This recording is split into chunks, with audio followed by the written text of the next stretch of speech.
de Nehemías 1, 3 al 4, dice: ¿cuál es la diferencia entre las emociones? Dolor por ver un pueblo destruido. Dice: no se contrapone a Yahweh en su voluntad, tengo conflicto interno por eso. Dice Nehemías 1, 3 al 4: ellos me dijeron, el resto, los que se salvaron de la cautividad allí en la provincia, están en una situación muy difícil y vergonzosa. El muro de Jerusalén está en ruinas y sus puertas destruidas por el fuego. Cuando oí estas palabras me senté y lloré, hice duelo por algunos días, ayuné y oré delante del poderoso de los cielos. Ahora bien, dice dolor por ver un pueblo destruido, sin duda. Después dice: no se contrapone a Yahweh en su voluntad. Es que recordemos, como he explicado en varias ocasiones, que el Todopoderoso, por decirlo de alguna manera, tiene dos tronos: un trono de justicia y un trono de misericordia. Entonces, cuando se da juicio, como en este caso, que sería la razón de lo inicial, donde dice: ellos me dijeron, el resto, los que se salvaron de la cautividad allí en la provincia, están en una situación muy difícil y vergonzosa. El muro de Jerusalén está en ruinas y sus puertas destruidas por el fuego.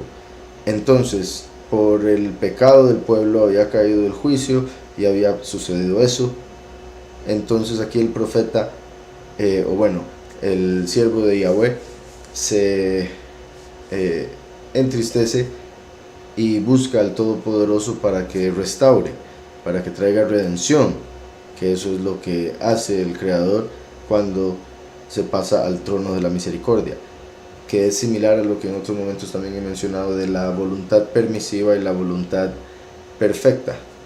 Entonces, claramente nosotros debemos aceptar su voluntad perfecta, pero también dentro de su voluntad perfecta está el, por ejemplo, ponernos a prueba de tal manera que podamos, y bueno, lo digo por lo que vemos a través de la escritura en el Antiguo Testamento. Obviamente Yahushua es el intercesor, pero a través de la escritura vemos que Yahweh busca que hombres justos intercedan por el pueblo. Cuando el Todopoderoso se manifiesta para hacer juicio, que el hombre le pida al Todopoderoso misericordia. Y en cierta forma, es como cuando llegan los ángeles a donde Abraham, y dos de ellos, eran tres ángeles, dos de ellos descienden a Sodoma y Gomorra para destruirla. Sodoma, Gomorra y otras tres ciudades.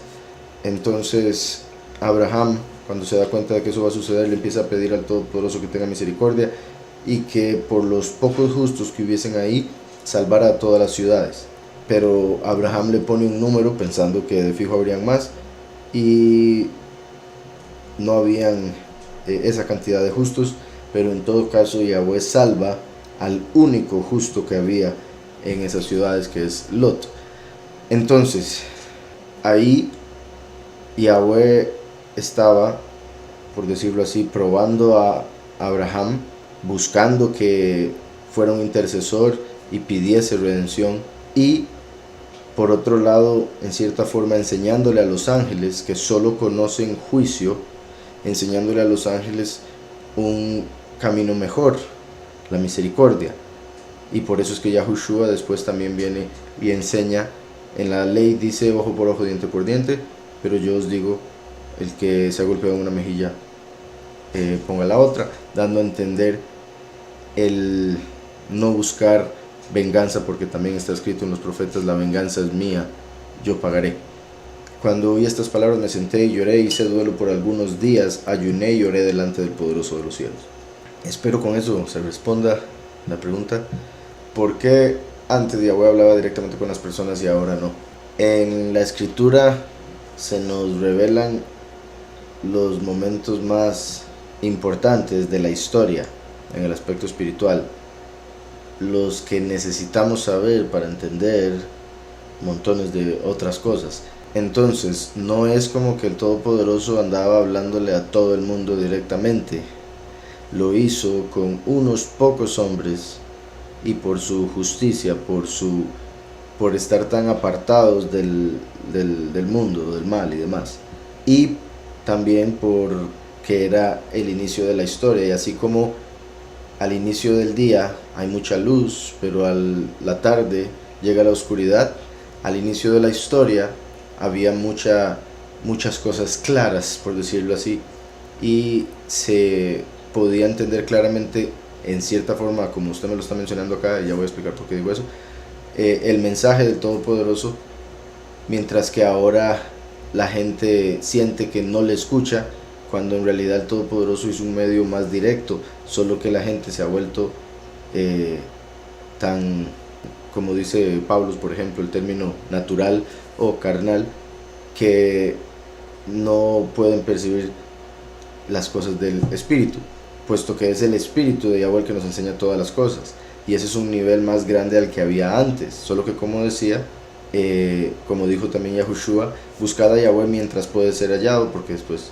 viene la noche donde nadie trabaja, dando a entender lo que mencionaba ahora, de que ahorita estamos en el fin de los tiempos y por ende es la noche espiritual, y por eso se siente tan difícil el poder accesar a esa comunicación directa, pero es el Espíritu el que dejó Yahushua el que ahora nos guía, puesto que antes de que Yahushua viniese, muriese para resucitar y después dejar el Espíritu disponible para nosotros, antes de eso lo que el Todopoderoso hacía era enviar ángeles, y de los ángeles sabemos que un tercio se revelaron, y eso solo en Apocalipsis 12, porque otros se revelaron en Génesis y en otras partes de la Escritura. Entonces, si vemos que los ángeles pueden, y lo vemos en la Escritura, decidir engañar al hombre para que suceda algo contrario al plan de Yahweh, sin embargo Yahweh es tan perfecto que al saber todo desde el principio, todo lo que va a pasar, Él siempre termina haciendo que se cumpla su voluntad, inclusive utilizando a esos ángeles que piensan estar en rebelión. Vemos como varios de los ángeles que se presentaron ante los hombres en el pasado para darles el mensaje del Todopoderoso, recibían la adoración como si ellos fueran el Poderoso, y eso es un error que no entendían ahí en ese tiempo, sino que al ver algo tan poderoso se imaginaban que era el Todopoderoso, y eso era falta de entendimiento. Pero Yahweh permitió eso porque no había llegado la verdad, que es Yahushua. Entonces, por otro lado, Yahushua es la palabra que inspiró todo lo que está escrito, porque el espíritu de profecía es el testimonio de Yahushua el Mesías. En sí se puede decir que ya poniendo de un lado el aspecto espiritual de cómo la Ruach HaKodesh nos habla directamente, simplemente hay que separarse del mundo, purificarse, buscarle, y también tener fe y creer que uno va a poder recibir el mensaje, poder discernir lo que es la mente de uno de lo que Yahweh está poniendo en el corazón o en la mente, y también obviamente poder discernir lo que viene del Padre y lo que puede venir del enemigo. Y eso solo se puede hacer con la Escritura, porque ya en la Escritura Yahweh nos ha dicho todo lo que necesitamos saber. Es simplemente meternos en la Escritura, porque ahí está ya todo el mensaje, todo directo para cualquier situación de la vida de uno. Simplemente hay que buscar.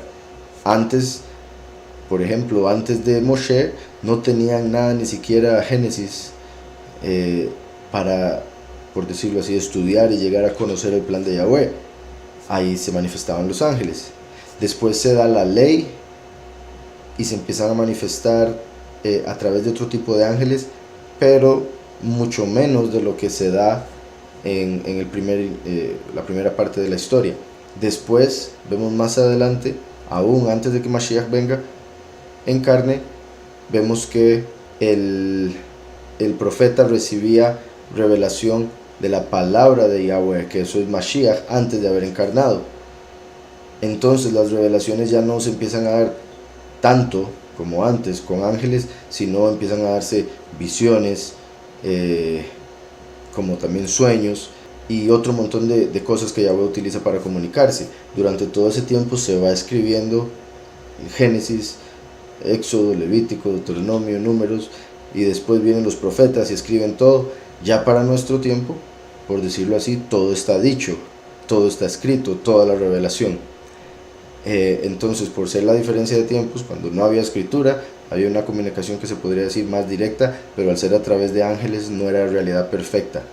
Por ejemplo, una historia muy particular es la de, y se puede explicar de varias maneras, y por si algo ya está grabado en el camino de Yahweh, no voy a explicar todo, pero el hecho de que en la historia de Bilam, del libro de Números, que pronto veremos eso, vemos que un ángel llega y le dice que no vaya, y después viene otro ángel y le dice vaya, y cuando va de camino se le aparece un ángel y le dice ¿a dónde va?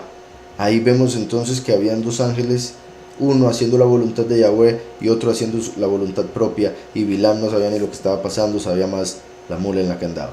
Es por el cambio de tiempo, por el cambio de espíritu también, porque antes, repito, era la comunicación a través de ángeles, ahora a través del espíritu. Entonces en realidad es más directa, pero es más espiritual, y en un mundo tan carnal se vuelve esa conexión muy difícil de hacer, o al menos percibir, porque el Todopoderoso está presente en todo momento. Es uno el que a través de diferentes cosas se separa de él, o sea, hace como una, como dicen en el judaísmo, clipá, que es como en sí una cáscara que hace que no pueda conectarse con él. Y dice después, espero con eso ha quedado algo claro. Bueno, perdón, y también ver algo que hay que entender, es que en la escritura hay siglos de historias, de momentos muy específicos en los que se dieron milagros y profecías. No es como que siempre sucedía, y lo vemos en la escritura que había momentos, por decirlo así, de silencio en el que no se daban milagros, o al menos no, la gente no se daba cuenta, porque no dudo que Yahweh lo continuase haciendo, pero por la falta de fe se dejan de dar milagros. Entonces habían periodos en el que la gente decía, y está escrito en varias partes, de que la gente decía, ¿dónde están los milagros de los que nos contaban nuestros padres, del Éxodo y que esto y que lo otro? Entonces la gente llegaba a dudar, y la gente llegaba a decir, ¿y por qué el Todopoderoso a nosotros no nos habla? Entonces lo vemos en la escritura, o sea, esa misma pregunta que se hace acá, también está en la escritura hecha por varias personas a través de la historia, en medio de todas esas historias tan poderosas. Como dice la escritura, la fe viene por el oír, y el oír por la palabra de Yahweh. Entonces es a través de todas esas historias que nos debemos llenar de fe, para que esas historias se repitan en nuestro tiempo, a través nuestro, porque está escrito que lo que fue es lo que será, y lo que será ya fue, como dice Shlomo. Si la escritura dice que Yahweh conoce a las personas desde el vientre de la madre, además conoce cómo va a ser esa persona a lo largo de su vida. Entonces, si ya Él conoce todo eso, entonces ¿por qué tenemos que hacer todo lo que dice la Biblia para poder ser salvos? Si ya Yahweh sabe el destino de cada quien. Por decirlo de alguna manera bastante simple, se tenía que dar los hechos para poder darse un juicio. Porque si Él no hubiese permitido que sucediese todo lo que ha sucedido en la historia, y hubiese dicho que está juzgando a cada alma según lo que Él sabe, se hubiese también dicho que eso es injusto, que no les dieron la oportunidad, que no les dieron el libre albedrío, que no les dieron esto, que no les dieron el otro. Entonces ahorita la historia humana viene siendo como si la película estuviese en play, para que todos nosotros, todas las almas, sepan el porqué de la decisión que Yahweh va a tomar al fin de los tiempos, cuando ya la película se acabe, puesto que Yahweh es el que era, el que es y el que ha de venir, y por ende sabe todo y puede ver todo el tiempo como en un momento. Nosotros tenemos solo que experimentar el presente, y vamos de hecho como de espaldas, porque solo está claro el pasado. Otra forma de explicarlo, que esta pregunta también es muy común, el hecho de que hay gente que dice que el libre albedrío no existe, porque el Todopoderoso habla de la predestinación. Entonces, ¿cómo alguien puede ser predestinado, como dice por ejemplo, desde el vientre de la madre, y haber libre albedrío? Y eso es verlo desde dos puntos de vista completamente diferentes. La predestinación existe porque Yahweh sabe el futuro desde el principio, O sea, sabe todas las decisiones que cada persona va a tomar, pero esas decisiones se tienen que tomar para que haya un juicio y ese juicio sea justo. Las personas tienen que hacerlo por sus propias decisiones y por eso Yahweh les regaló un libre albedrío. Las personas vienen con ese libre albedrío y toman sus propias decisiones, decisiones que ya Yahweh sabía que iban a tomar. Por eso predestinó a los escogidos, por ejemplo. También, ¿verdad? Donde dice, ¿por qué tenemos que hacer todo lo que dice la Biblia para poder ser salvos? Porque es la Escritura la que dice quiénes son los que Él predestinó o los que llamó a ser salvos. ¿Quiénes? Los que hacen caso a sus mandamientos, porque esos son los que le aman. Entonces, es cuestión de honor, de respeto, de amor, el que uno quiera cumplir lo que Él dice. No es por miedo al castigo. Miedo al castigo debe tener el impío, debe tener Satanás. Y bueno, me refiero a la condena eterna, porque en realidad, en lo que respecta a castigo, el Padre castiga a sus hijos y por ende debemos buscar no tener que pasar por castigo, como haciendo la voluntad de Yahweh. Pero eso es porque también la Escritura nos revela qué es lo que debemos hacer para que no se den las consecuencias negativas que en realidad no queremos sentir. Pero como Adán y Eva comieron el fruto del conocimiento del bien y el mal, cosa que todo ser humano hace cuando decide tomar una mala decisión en la vida, en ese momento se da, bueno, repito, lo que sucedió con Adán y Eva cuando tuvieron que entrar a un mundo a conocer no solo lo que es bueno, sino también lo que es malo. Entonces, a través de la Escritura llegamos a saber cómo podemos llegar a obtener las consecuencias positivas que queremos. Y por ende debemos hacer lo que Yahweh dice para obtener esa recompensa, la herencia, etcétera, etcétera. También hay que entender que toda la Escritura lo que indica, lo que muestra es que el mismo Todopoderoso bajó a la tierra y pagó por nuestros pecados para que sea gratis. Por ende, Yahweh ya murió por usted, ya pagó por usted. Pero por eso, una vez que uno sale de ser, por ejemplo, estar bajo la esclavitud del pecado, bajo Satanás, ahora en vez de trabajar para el pecado, en vez de trabajar para lo que el enemigo quería, ahora uno decide servir al Todopoderoso que le dio la redención de gratis. Entonces no es como haga esto o se va para el infierno, no debería ser así como se vea, lo cual tristemente es como muchas veces se predicó a través de los siglos en lo de la apostasía, sino que debería ser porque nos redimió, porque nos dio la vida eterna. Nosotros buscamos honrarlo y complacerlo siendo lo mejor que podamos ser, y obviamente deberíamos saber que al hacer eso vamos a recibir lo mejor que nos podemos y no podamos imaginar, tanto en esta vida como en la que viene.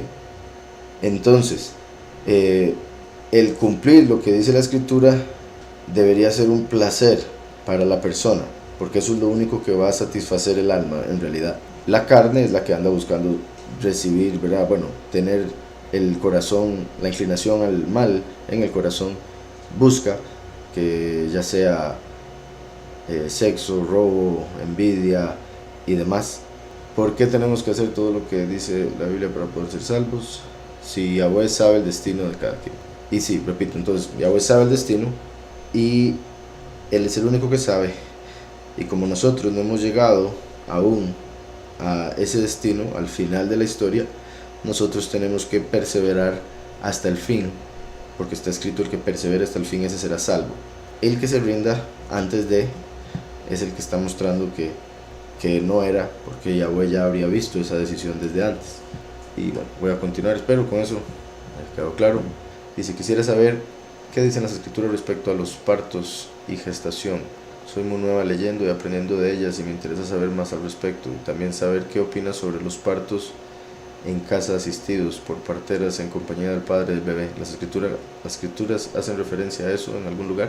Pues en sí vemos, por ejemplo, en el libro de Éxodo, que cuando, bueno, y también el libro de Yashar, que es un libro que sacaron de la Escritura, pero que también está disponible en la internet gratis, uno lo puede buscar en PDF.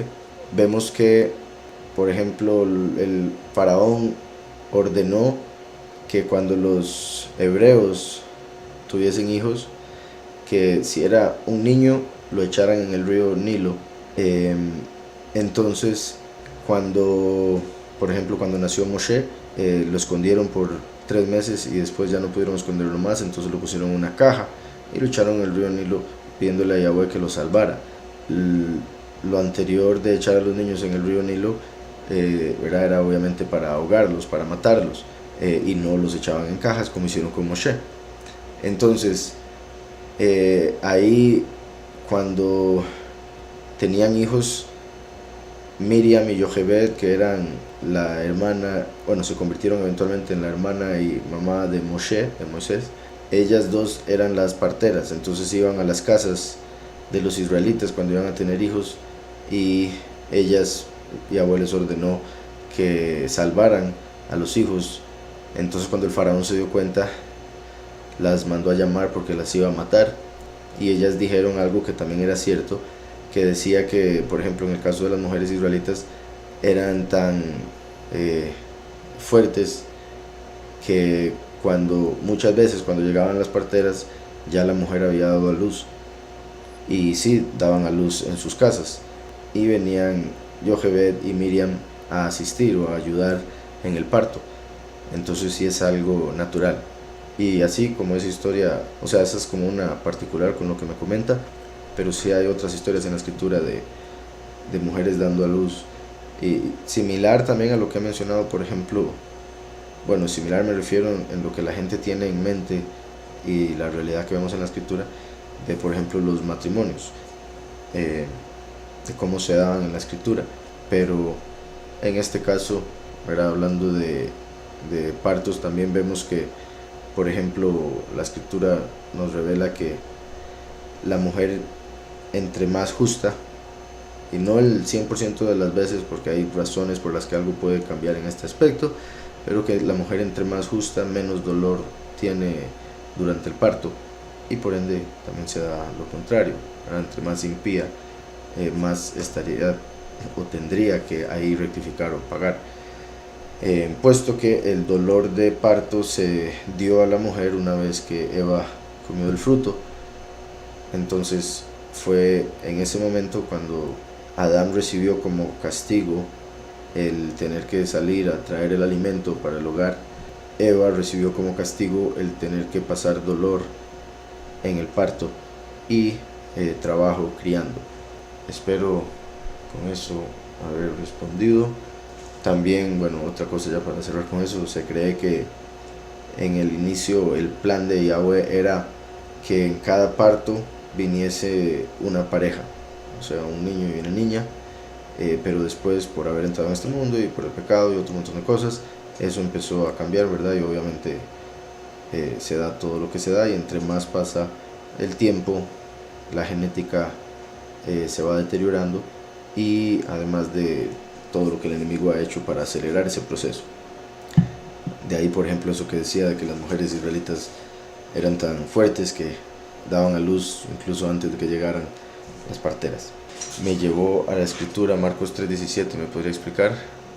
Porque según lo que encontré en Google, era uno de los discípulos que andaban con Yahushua, se llamaba Santiago y le dio el nombre Jacob. Bueno, en realidad él se llamaba Jacob. Los traductores, por alguna razón, le dieron el nombre Santiago. Entonces fueron los traductores que cambiaron el nombre completamente, pero su nombre originalmente es Jacob. Al ser el nombre Jacob, claramente se conecta con el padre de las tribus, Jacob, quien se convirtió en Israel. Jacob y Juan, los dos discípulos de Mashiach, al ser hermanos, representan a los dos testigos. Jacob, como ya he mencionado muchas veces, es una representación del último, así como Yitzhak es una representación del primero. Por eso Abraham, Yitzhak y Jacob es como Yahweh, primero y último. Entonces, Jacob, el padre de las tribus, es un reflejo de lo que haría el último en el fin de los tiempos, la segunda venida de Yahweh a la tierra, como lo revela en Isaías en otro montón de partes. Y por otro lado, este discípulo Jacob es una representación de él, porque tienen el mismo nombre, y por otro montón de cosas que sucedieron a través de la escritura. Voy a mencionar un par. Juan, al tener el mismo nombre que Juan el Bautista, siendo otro, ¿verdad?, el discípulo de Mashiach, el Juan hermano de Jacob, representa a Elías, porque Yahushua dijo que Juan el Bautista es Elías, y los dos testigos son el último, el testigo como Moshe, y el testigo como Eliyahu, como Elías. Entonces, Jacob y Juan representan a los dos testigos. Eran hermanos como Moshe y Aarón, y Moshe y Aarón también representan a los dos testigos, y ellos eran llamados los hijos del rayo. Se cree que por su temperamento o algo similar, los hijos del rayo. Ellos en una ocasión le dijeron a Yahushua, porque no les quisieron dar comida en un pueblo, ellos le dijeron a Yahushua, danos la orden y hacemos que venga fuego del cielo y los consuma, como hizo Elías. Y Yahushua les dijo, ¿acaso ustedes no saben de qué espíritu son? Como dándoles a entender que el espíritu que estaban pidiendo o buscando era el de juicio, que se muestra a través de Elías en el libro de Reyes, y tenía que ver con un tiempo anterior. Yahushua venía con algo mayor, que es el espíritu de misericordia, de redención. Pero el que ellos hayan dicho eso se conecta con los dos testigos, que dice que tienen autoridad para cambiar agua en sangre como Moshe y Aarón, y hacer que caiga la lluvia o se detenga como Eliyahu, y es Eliyahu el que trajo fuego del cielo. Curiosamente, al ser llamados ellos los hijos del trueno, a los dos testigos vemos que todo parece indicar que los van a matar con fuego del cielo, y una de las maneras en que se puede interpretar fuego del cielo es un rayo, puesto que los rayos caen y encienden un fuego. Entonces, al ser ellos los dos discípulos llamados los hijos del rayo, parece ser profético, refiriéndose a los dos testigos que se convertirían en hijos a través de un rayo, o cuando los maten por fuego del cielo, como vemos en Apocalipsis 13, que la bestia va a hacer para engañar al mundo entero, traer fuego del cielo, hacer que caiga fuego del cielo. Y lo particular también que me parece ahí del sueño es que dice que lo vio en un caballo blanco. El testigo como Moshe, que sería representado por ese Jacob, es el que viene en un caballo blanco en Apocalipsis. Entonces habría sido, me parece, como una revelación de eso, del testigo como Moshe viniendo en el caballo blanco en el fin de los tiempos. Y dice Marcos 3:17, ¿me puede explicar? Dice, dice Marcos 3:17, a Jacob, hijo de Zebedeo, y a Johanán o Juan, hermano de Jacob, a quienes apellidó, dice aquí, Boanerges, es decir, hijos del trueno, o Benei Barak, ¿verdad?, que sería el hebreo. Puede que sea un sinónimo trueno en vez de Barak, pero hijos del trueno, ese término que se les dio, también se conecta, como ya expliqué, con la venida de los dos testigos y la forma en que todo parece indicar que van a morir. En lo que respecta a los dos discípulos, tenía que ver posiblemente con su temperamento, y vuelvo y repito, porque representan a los dos testigos que traen el juicio en el tiempo final a través de la doctrina. Entonces, espero haya quedado claro. La hipnosis es brujería. ¿Cómo pueden hipnotizar a otras personas? Habla la escritura sobre eso. Pues que hable así como directamente de hipnosis, pues diría que no, pero en cierta forma, o sea, hipnosis se podría decir que es un encantamiento, en cierta forma. No necesariamente brujería, pero ser encantado para poder, por decirlo así, meterse a profundidad en la mente de la persona hipnotizada, ¿verdad? Como para preguntarle cosas y que se las diga, o que actúe de X manera que le estén diciendo. Ahora, o sea, la hipnosis es brujería, pues así no, pero como acabo de decir, sí se puede hablar de encantamiento, y sí hay una relación entre encantar y hacer brujería. Dice, ¿cómo pueden hipnotizar a otras personas? Pues en sí, al poder llegar a entender, con todos los estudios que se han hecho a través de la historia del cerebro humano, entender cómo trabaja las frecuencias, por ejemplo, cómo lo afectan, y demás cosas, las X palabras dichas con tal tono, más la ayuda de, por ejemplo, como antes o comúnmente se da la imagen de, por ejemplo, un reloj moviéndolo para hacer que la persona se concentre en el reloj y solo en el reloj, y eso lo lleva a estar más susceptible a lo que le está diciendo el que lo hipnotiza y todas esas cuestiones. Entonces, al llegar a conocer cómo funciona el cerebro humano, lo han llegado a poder manipular como para, por decirlo de alguna manera, como el cuerpo es un vehículo y es, por decirlo así, como el hardware o la computadora, y el alma viene siendo como el software, ¿verdad? Los programas que están en la computadora. Entonces, al saber cómo funciona X parte de la computadora, han llegado a poder manipularla para poner la computadora como en standby y poderle instalar algunos programas o descargar lo que esté en la memoria, por dar alguna idea de cómo más o menos sucede y por qué logran hacerlo los que lo hacen, ¿verdad? Porque hay personas que que de fijo han inventado el poder hacerlo y han pagado a personas para que hagan el papel, pero sí es posible y sí sucede. Dice, Pablo dice en una parte que la circuncisión no es nada, pero en otra parte dice que sí beneficia. ¿Podría explicar a qué se refiere en cada caso, por favor? Pero bueno, en sí, en contexto, lo que habla Pablo es que si usted cumple toda la ley, entonces la circuncisión es beneficiosa. ¿Por qué? Porque es parte de los mandamientos de la letra y por ende son parte de la ley. Y por ende la única forma de cumplir toda la ley es, y la ley de la letra me refiero, es cumpliendo todos los mandamientos, y entre esos estaba la circuncisión, repito, como mandamiento de hombre, pero que está ahí en la letra de la ley.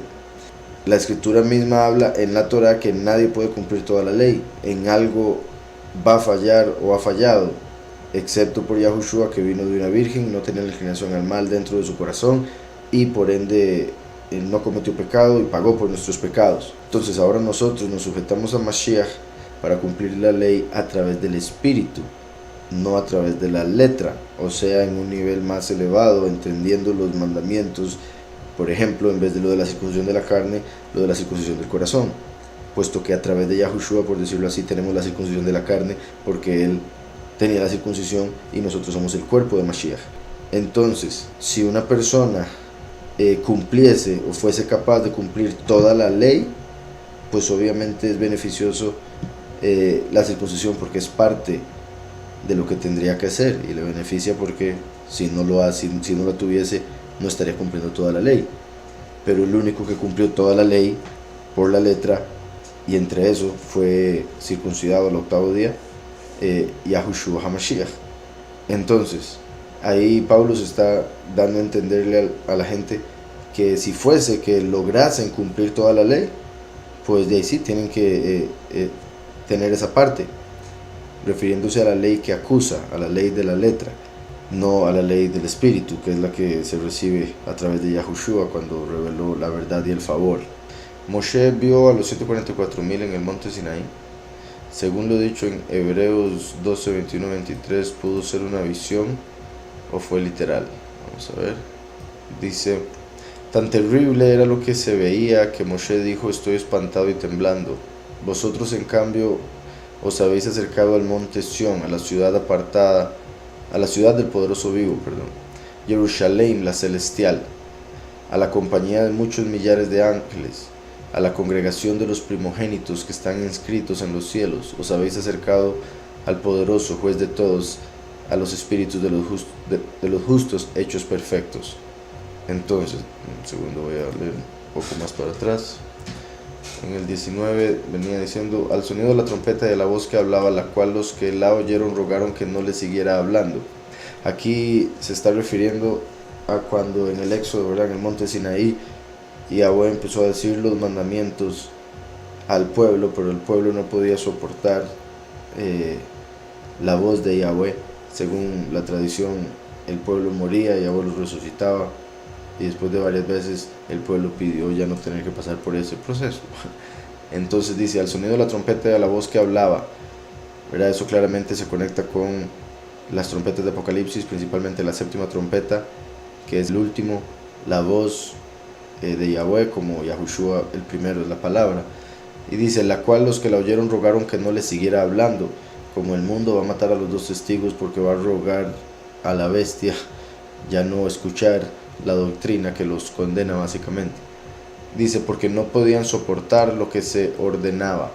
Obviamente en ese tiempo se refiere a que al escuchar los mandamientos, y está aquí explicando obviamente Hebreos, porque no es así como aparece directamente en la letra de la Torá, el punto era que no podían soportar los mandamientos porque habían llevado, por decirlo así, una vida diferente, o uno que otro no les parecía, o etcétera, porque no podían soportar lo que se ordenaba.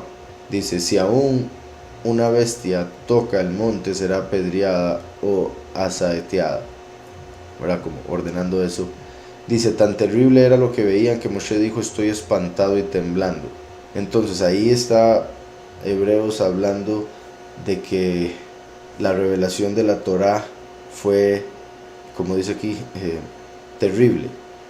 Pero la palabra terrible no se refiere necesariamente a algo negativo o malo. Terrible, y a la palabra de la que viene en el hebreo, se refiere a algo difícil de entender, algo asombroso. Pero era la ley de la letra, en la cual incluía el mandamiento, si una bestia se acerca al monte, será apedreada o asaeteada. Entonces, la ley de la letra que manda a apedrear, a matar, a diferencia de la ley del favor, y ese es el contraste que se está haciendo. Tan terrible era lo que se veía que Moshe dijo, estoy espantado y temblando por ver el fuego en el monte, la voz de Yahweh, los mandamientos, hasta los más detallados y en sí estrictos, según la letra. En comparación, después dice el verso 22, vosotros en cambio os habéis acercado al monte Sión. Entonces ellos se acercaron al monte Sinaí, que representa la ley de la letra. Vosotros en cambio os habéis acercado al monte Sión, que representa salvación, redención. Dice, a la ciudad del poderoso vivo, es en el monte Sión donde está Jerusalén, bueno, sí, la ciudad, a la ciudad del poderoso vivo, y dice Jerusalén la celestial, o sea, ni siquiera la Jerusalén terrenal, sino a la celestial, que sería la nueva Jerusalén que va a descender al final del milenio. Dice, a la compañía de muchos millares de malachim, de ángeles, a la congregación de los primogénitos que están inscritos en los cielos, os habéis acercado al poderoso juez de todos, a los espíritus de los justos hechos perfectos. Entonces ahí está haciendo un contraste de lo terrible que fue cuando se dio la letra, porque es lo que representa juicio, mientras que por otro lado lo compara con lo que recibieron los que aceptan las buenas nuevas de Yahushua el Mesías, que por ende reciben misericordia, favor y la verdad. En sí, por decirlo así, la interpretación correcta de la letra, para entenderla por espíritu y no según la letra, porque la letra mata, más el espíritu vivifica. Entonces no se refiere necesariamente a que Moshe vio a los 144,000, y lo digo así porque puede ser por el hecho de que Moshe fue el profeta de profetas, que Yahweh le revelase de alguna manera, en algún momento, lo último, pero no necesariamente, y no es eso lo que dice la escritura. Dice, los gatos y perros cuando mueren van al paraíso. Pues bueno, la escritura específicamente se refiere a que no se sabe si las almas de los animales, ¿verdad? Porque hay diferentes niveles del alma, diferentes tipos de alma, y los animales tienen un tipo de alma, y por ende algo tiene que suceder con esa alma. Ahora algunos hablan de reencarnación y está la posibilidad, pero en lo que respecta a paraíso está también en contraste con infierno, y se debe o se llega ahí por ser humano y por las obras que se hayan hecho a uno o al otro lado. Entonces, en este caso, o sea, hablando de esa manera, los gatos y los perros o los animales no necesariamente tendrían que estar siendo juzgados y llevados a uno de esos dos lugares, pero yo, por mi lado, con respecto a lo que es tomar en cuenta el amor del Todopoderoso y él, entendiendo el amor que uno puede tener por una criatura de esas, no me extrañaría para nada, o tengo la fe de que Yahweh los incluya en el otro mundo. O sea, de fijo va a incluir a los animales. La cuestión sería la forma en que los vaya a repartir y que uno pueda llegar a tener contacto, digamos, con algunas criaturas o animales que haya tenido uno en esta vida. Entonces, por el amor de Yahweh, por el amor que uno puede sentir por una criatura de esas, no dudo que entre las recompensas y el gozo que vayamos a sentir de reunirnos con nuestros familiares, también poder reunirse con esas criaturas que fueron parte de la vida de uno en este mundo. Y bueno, y como decía, sí hay un verso que dice que no se sabe si el alma de los animales va hacia arriba o hacia abajo. Como dije, por la misericordia del Padre y todo eso, no me extrañaría que lo incluya para la vida eterna, puesto que la tierra misma va a ser desatada de la vanidad a la que está atada. Entonces quiere decir que ya las cosas no se van a destruir con el tiempo, ya no va a haber muerte, los animales entonces van a estar ahí sin tener que pasar por lo que se pasa en esta realidad, en este mundo. Dice, ¿por qué algunos usan Yahushua con W? Bueno, por si algo, ¿verdad? La W la ponen antes de la S, o después de la segunda U, por si algo. Los que he visto que hacen eso. Y si se refiere a los que la ponen antes de la S, lo hacen como para tratar de ayudar todavía más a la pronunciación, según la persona que lo hace. Pero me parece que no es necesario. Me parece se mantiene la pronunciación. De hecho, puede ser hasta un poco confuso esa letra en medio de las que aparece, me parece a mí, para el lector. Entonces, por ejemplo, por eso es que yo no la uso, porque no me parece que sea necesario. También la posibilidad por la que la pongan ahí, ya que me parece que no añade nada a la fonética. La otra posibilidad es porque la W es la que normalmente se utiliza para representar la letra Vav, y es la Vav la que va ahí. Entonces seguramente pone la W como para mostrar que ahí está la Vav, que después está en Yahweh, como normalmente se pone una W, ¿verdad? La YHWH. Es importante o muy importante entender las señales de los cielos para saber el momento de ir a los lugares apartados oportunamente. Yahweh le bendiga. Dice, para saber el momento de ir a los lugares apartados. Me imagino que se refiere al lugar apartado de Apocalipsis 12, o para ir en la huida, en el segundo Éxodo. Y en realidad se podría decir que no necesariamente, o sea, sería lo ideal que también tenga un poco de conocimiento, no necesariamente de señales en los cielos, pero sí del calendario correcto, para que por lo menos tenga una idea de cuándo van a suceder las cosas con un poco de anticipación, puesto que se sabe que, digamos, el cumplimiento de la muerte de los dos testigos va a ser un poco antes del momento en que haya que huir, y todo parece indicar que la huida sería en Sukkot, la fiesta de Sukkot, que es el 15 del séptimo mes. Entonces, con saber el mes en el que se está en el calendario hebreo y todo eso, pues ayudaría para estar un poco atento. Pero la clave principal es lo que Yahushua dice en Mateo 24, Lucas 17 y Marcos 13, que cuando vean a la abominación desoladora en el lugar donde no debe estar, huyan a los montes, dijo Yahushua. La abominación desoladora en el lugar donde no debe estar normalmente se ha interpretado en el cristianismo, y lo menciono como para que lo sepan y en sí lo tengan en mente, porque puede ser que se dé un doble cumplimiento. Normalmente en el cristianismo se interpreta como la bestia en el templo diciendo ser Dios. Ahora, ellos ven a la bestia como el anticristo, pero la bestia es el líder mundial. La imagen de la bestia que vemos en Apocalipsis 13 es el anticristo. Entonces va a salir un líder mundial, va a salir un líder religioso, y después van a preparar un cuerpo para que entre en ese cuerpo el espíritu de Satanás, y ese va a aparecer en el mundo diciendo ser el Cristo. La escritura dice que el cuerpo es un templo, Por ende, la abominación desoladora en el templo sería Satanás en un cuerpo humano. Entonces, cuando el falso Mesías se manifiesta en este mundo de una manera muy sorprendente, en los cielos, lo más seguro, con hologramas y todo, usando proyecto Blue Beam, y lo más seguro trayendo todas las imágenes que se han hecho, convirtiéndolas en una, normalmente lo más seguro, la más conocida en el mundo, de un Cristo, del Cristo, y así engañando el mundo entero, a la mayoría en sí. Entonces, ese momento, cuando la abominación desoladora se revela en el mundo, es el momento de huir. Y la abominación desoladora, dice la escritura, que solo se puede revelar en el mundo el hijo de perdición, el anticristo, hasta que el que está en el medio sea quitado de en medio.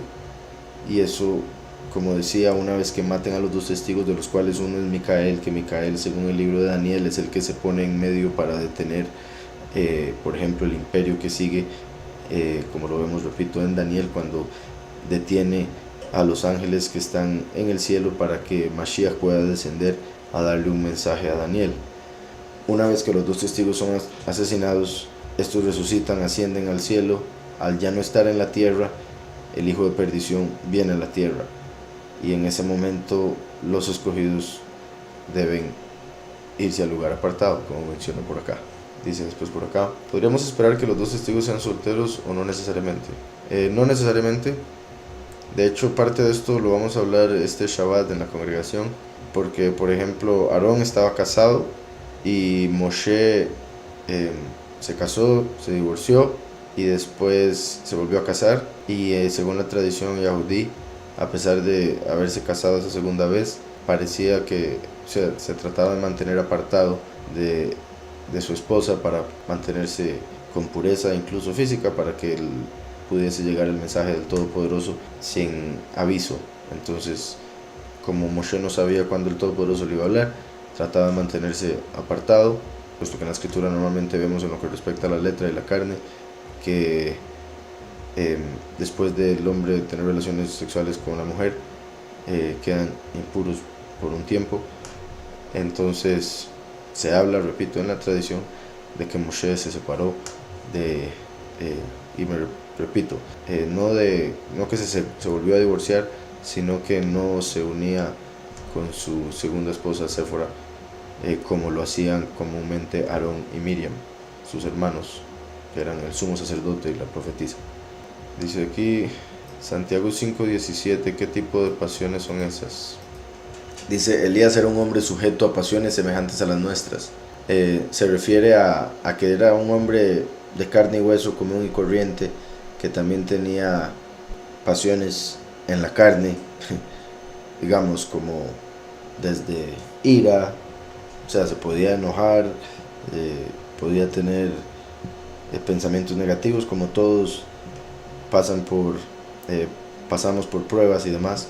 Entonces a eso se refiere, como el hecho de que, a pesar de ser una persona común y corriente, como se diría, por su fe, cuando oró, recibió esto. Dice: Eliyahu era un hombre sujeto a pasiones semejantes a las nuestras, y oró fervientemente para que no lloviera, y no llovió sobre la tierra durante 3 años y 6 meses.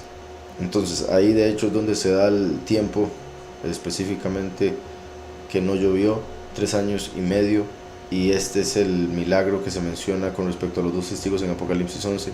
Entonces ahí es otra conexión de que Eliyahu es uno de los dos testigos y que viene por 3 años y medio, los primeros 3 años y medio y los últimos 7, y el hecho de que él es una persona normal, y con eso obviamente es muy elevada espiritualmente, pero normal me refiero a que no es como la gente se imagina, alguien que viene del cielo en una nube y que va a ser sorprendente y que todo el mundo le va a ver, ¿verdad? Porque esperan a Enoch y a Elías viniendo de los cielos en un carro de fuego, bajando a predicar.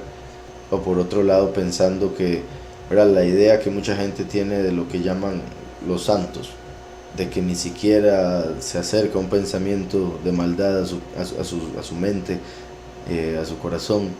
Bueno, a su corazón no debería acercarse. Uno debería apagar los dardos del enemigo y traer todo pensamiento a obediencia del Mashiach, y no poner en el tesoro del corazón ninguno de esos pensamientos que el enemigo trae, pero el punto es que así como uno tiene esos dardos, así como uno tiene esas luchas por estar en la carne, igual Eliyahu no era como mucha gente se imaginaba, puesto que lo que el enemigo pone, esa idea que el enemigo pone, es para que uno mismo no crea que el Todopoderoso lo puede usar a uno. Si uno entiende que Eliyahu era como uno entiende que Yahweh puede hacer a través de uno lo que hizo a través de Eliyahu y demás profetas. Vamos a ver en particular Juan 17:13. Dice: pero ahora vuelvo a ti y hablo esto en el mundo para que tengan mi gozo completo, en sí mismos. Aquí Yahushua estaba orándole al Padre, en este caso diciendo que iba para los cielos de vuelta una vez que resucitó, pero ahora vuelvo a ti. Ahora, si lo tomamos pues en cierta forma fuera de contexto, como un mensaje del Padre para usted, como ahí escuchó ese verso, sería también como Yahweh o Mashiach diciendo que va a volver, ya sea a la tierra o en sí a usted para bendecirle, ayudarle. Dice: y hablo esto en el mundo para que tengan mi gozo completo en sí mismos. Como he mencionado, la palabra Mashiach se reacomoda y tenemos la palabra Yismach, que quiere decir Él se gozará. Entonces nosotros nos gozamos a través de Mashiach porque Él nos da la vida eterna, el favor, el perdón de pecados, etc., la verdad y demás. Y Yahushua ahí estaba orando y diciendo eso, porque también nos dice que el ir al Padre nos iba a dar más poder, más bendición, y por ende dice eso: ahora vuelvo a ti y hablo esto en el mundo para que tengan mi gozo completo en sí mismos. Espero con eso quede claro. ¿Podrías hablar acerca de la tercera venida de Mashiach? Sugerir un texto que hable de ello. Pues se podría decir Apocalipsis 19, y es que depende cómo lo vea, porque una cosa es, Yahweh dijo que Él es el primero y el último, y eso se refiere a dos manifestaciones de Yahweh en la tierra. Pero en la segunda manifestación de Yahweh en la tierra, el Cordero, Mashiach, el primero, se encuentra en los cielos, abriendo los sellos. Entonces, cuando abre el primer sello, se manifiesta el último en la tierra. Por eso Yahweh dijo a Yahushua: siéntate a mi derecha hasta que ponga, o sea, en la segunda manifestación, a tus enemigos por estrado de tus pies, cuando haga caer a Satanás a la tierra. Y eso lo hace Micael después de morir y resucitar como uno de los dos testigos. Entonces, si lo vemos como la segunda manifestación de Yahweh en la tierra, siendo el último, entonces la tercera sería cuando el primero y el último se hacen uno y vienen a pelear en la guerra de Armagedón. Entonces eso sería en Apocalipsis 19, cuando dice el verso 11: entonces vi el cielo abierto y había un caballo blanco, el que lo montaba se llamaba Fiel y Verdadero, y con justicia juzga y pelea. Sus ojos eran como llama de fuego, en su cabeza tenía muchas diademas y tenía escrito un nombre que ninguno conocía sino él mismo. También, por si algo, para la mayoría de los cristianos, la segunda venida es el rapto. Entonces, en realidad, como siempre he dicho, no es una venida, es pasada, porque pasa por los cielos llevándose a la gente, según lo que se enseña en el rapto. La cosecha que vemos en la escritura es poco diferente a lo que enseñan en el cristianismo. Y si se quiere tomar eso como una venida, entonces también se podría decir que esa sería, porque vuelvo y repito, cuando la segunda manifestación de Yahweh en la tierra se da, el Cordero Yahushua, quien vino hace 2000 años, continúa en los cielos a la derecha del trono, mientras Yahweh pone, a través de su segunda venida, los enemigos de Mashiach como estrado de sus pies. El estrado de sus pies es la tierra, entonces hace caer a Lucifer. Depende de cómo haya entendido usted primera y segunda venida, es que sería la respuesta con respecto a la tercera, porque después de que los dos testigos mueren y resucitan, como ya he dicho, como dice Ezequiel 37, el primero y el último se hacen uno y vienen a recoger en la séptima trompeta los 144,000 en una nube, como dice Apocalipsis 14. Después, 3 años y medio después, viene en Apocalipsis 19 a pelear en la guerra de Armagedón. Dice el verso 13: estaba vestido de una ropa teñida en sangre y su nombre es la palabra de Yahweh. Los ejércitos celestiales vestidos de lino finísimo, blanco y limpio lo seguían en caballos blancos. De su boca sale una espada aguda para herir con ella a las naciones, y él las regirá con vara de hierro. Él pisa el lagar con el vino. Él pisa el lagar del vino del furor y de la ira del El Shaddai, poderoso omnipotente. En su vestidura y en su muslo tiene escrito este nombre: Rey de Reyes y Soberano de Soberanos. Entonces, espero eso haya ayudado para entender los diferentes eventos y manifestaciones, ya sea del último o de Mashiach, después de que ya se hayan abierto los sellos y las trompetas hayan sonado. Quiero saber si es verdad que el jardín del Edén me imagino que todavía existe y se puede entrar y hay un Metatron cuidando la entrada. Pero bueno, el jardín del Edén sí existe todavía, es el paraíso al que van los justos que creen en Mashiach al morir. Dice, se puede entrar al ser perdonados los pecados, porque fuimos sacados del Edén por el pecado. Una vez que Yahushua paga el pecado, se puede entrar en el Edén. Entonces, cuando las personas mueren creyendo en que el Mesías pagó sus pecados, pueden entrar en el paraíso. Dice, hay un Metatron cuidando la entrada. Hay un querubín, no necesariamente es Metatron. Hay una posibilidad porque hay dos Metatron, dos ángeles llamados Metatron, y por algunos escritos parece ser que un Metatron es Lucifer y el otro Metatron es Micael, pero como que tenga uno de los dos que estar en la entrada del paraíso, pues no. Entonces la escritura lo que nos dice es que Yahweh puso un querubín con una espada de fuego para no permitir que nadie entrara. ¿Podría explicar Hebreos 10:25? Y para usted, ¿cuál sería la congregación apropiada? Dice, no dejando de congregarnos como algunos tienen por costumbre, sino exhortándonos, y tanto más cuando veis que aquel día se acerca. Aquí dice no dejando de congregarnos, se refiere en general, no dejar de reunirnos con otras personas para estudiar la escritura. Eso es congregarse. La escritura dice, donde hayan 2 o 3 reunidos en mi nombre, ahí estaré en medio de ellos. Entonces, hay que estar reunidos con otras personas. A partir de uno más ya es suficiente para, si estamos reunidos en el nombre, por ende ahí está la clave.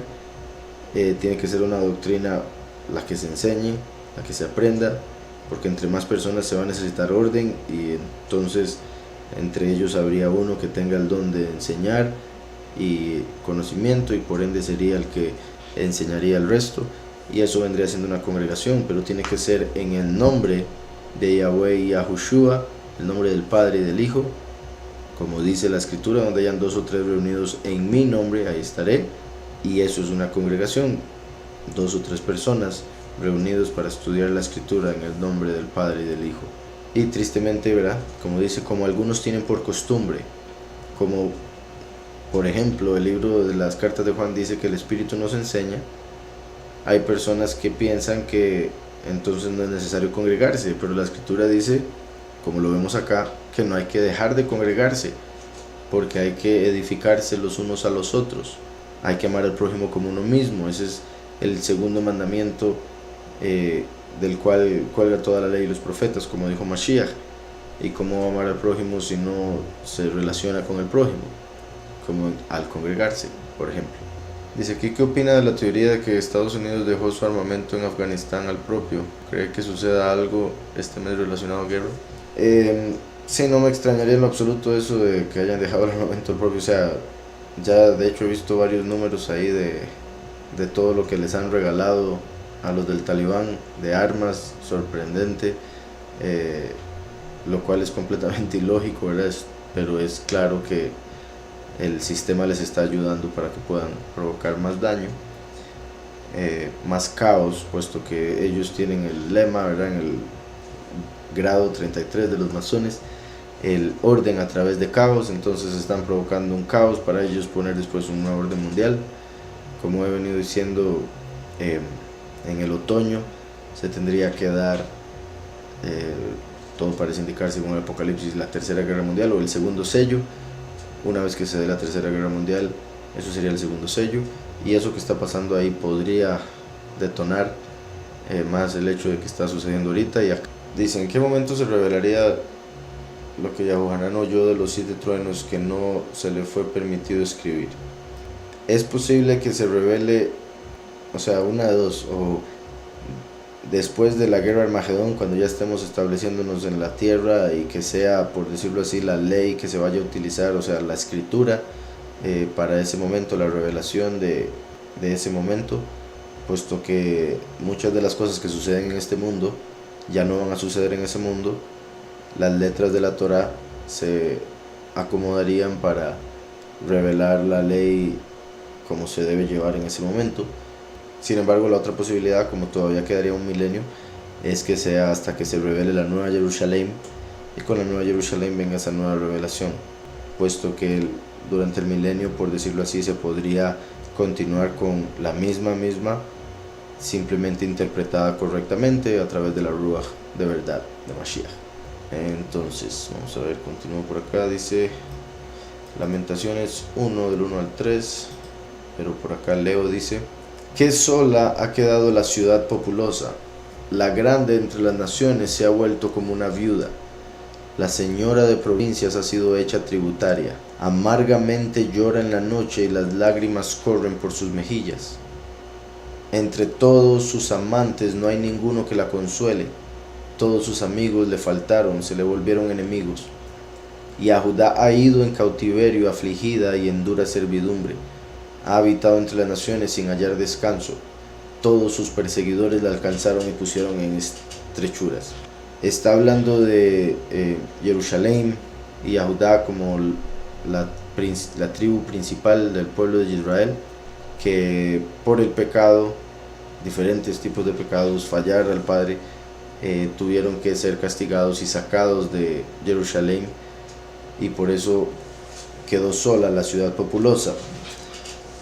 La que se había vuelto grande a través de David y Shlomo llegó a ser viuda por los pecados de los otros reyes y se convirtió en tributaria de Babel, de Grecia, de Roma, etc. Amargamente llora en la noche y las lágrimas corren por sus mejillas. Entre todos sus amantes no hay ninguno que la consuele, porque ninguno de los poderosos que se puso a adorar Moloch, Kium, Baal, ninguno la consoló verdaderamente. A los que ella amaba, puesto que no seguía a Yahweh, amaba a otros, no la consolaron. Dice: todos sus amigos le faltaron, se le volvieron enemigos, se reveló lo que verdaderamente eran. Y a Judá ha ido en cautiverio, afligida y en dura servidumbre. Ha habitado entre las naciones sin hallar descanso, como hasta este momento. Todos sus perseguidores la alcanzaron y pusieron en estrechuras. Dice aquí: los dos testigos forman parte de la venganza de Yahweh, forman parte del juicio en el cual se manifiesta la venganza, ¿verdad? Porque dan testimonio, siendo los dos testigos, dan testimonio, y a través del testimonio se establece un veredicto en el cual se condena a los impíos, y eso vendría siendo en cierta forma venganza. Dice: ¿cómo celebran ustedes Sukkot? Normalmente lo que buscamos es ir a alguna montaña o algún lugar lejos de la ciudad a pasar la noche.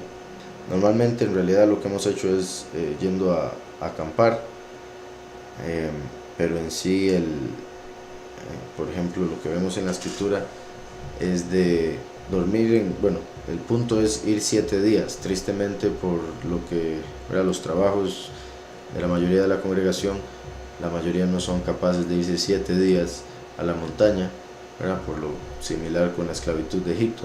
Entonces vamos los días que se pueda, lejos de la ciudad, a quedarnos ahí a dormir. Y en la escritura vemos que Yahweh manda hacer enramadas, y esos son como techos de ramas para poder estar ahí debajo de los mismos. Pero sí, como les digo, normalmente lo que hacemos es buscar ir a dormir en una montaña, como en cierta forma, como práctica de la huida. La escritura dice que era para recordar que el pueblo vivió en tiendas en el desierto. Eso es el Sukkot, para recordar que el pueblo vivió en tiendas en el desierto. Y curiosamente, Sukkot fue el nombre de la primera tierra a la que fue Israel al salir de Egipto. Entonces representa la segunda, el segundo éxodo, la huida, en el que va a haber que ir a las montañas y estar ahí 7 días de esa manera. Pero sí incluyo el hecho de que Sukkot quiere decir enramadas, y por ende en la tradición lo que se hace es hacer enramadas o techos de ramas, pero la gente hoy en día ya ni siquiera va a las montañas. Lo que hacen a veces es hacer una azucá en su casa, en el patio o algo así. Me dice explicación de Mateo 17:17. Dice Mateo 17:17. Respondiendo Yahushua dijo: generación incrédula y perversa, ¿hasta cuándo he de estar con vosotros? ¿Hasta cuándo os he de soportar? Traédmelo acá. Ahí Yahushua está siendo claro, directo, como estaba diciendo ahora, diciendo la verdad sin temor a ofender a alguien porque no entienda o porque se deje llevar por las emociones. Ese alguien, al escuchar la verdad directamente, entonces Yahushua dice: generación incrédula y perversa, ¿hasta cuándo he de estar con vosotros? Como diciendo, ¿hasta cuándo voy a tener que hacer yo todo? En el sentido de Mashiach teniendo que, por su fe única, siendo el único que podía hacer esos milagros, cuando él mismo estaba tratando de hacerles entender a los discípulos que ellos también podían a través de su fe en Yahweh y la obra de Mashiach. Y en sí, en general, a la gente que rodeaba, como en cierta forma lo que mencionaba ahora, de que uno debe entender que uno puede orar directamente al Padre y pedirle directamente, no pensar que solo a través de otro o con la ayuda de otro, sino que Yahweh a todos nos hizo para conectarnos con Él, y eso es lo que Él busca y quiere, una relación íntima con cada uno de nosotros. Entonces Yahushua dice: generación incrédula y perversa, ¿hasta cuándo he de estar con vosotros? ¿Hasta cuándo os he de soportar? Traédmelo acá, refiriéndose al hombre que iba a sacarle el demonio. Ahí después se revela, Yahushua revela que hay un tipo de demonio para el cual se necesita ayuno y oración. Y bueno, repito, eso lo expliqué la semana pasada, entonces si quiere busca el desprograma en YouTube, desprograma 202.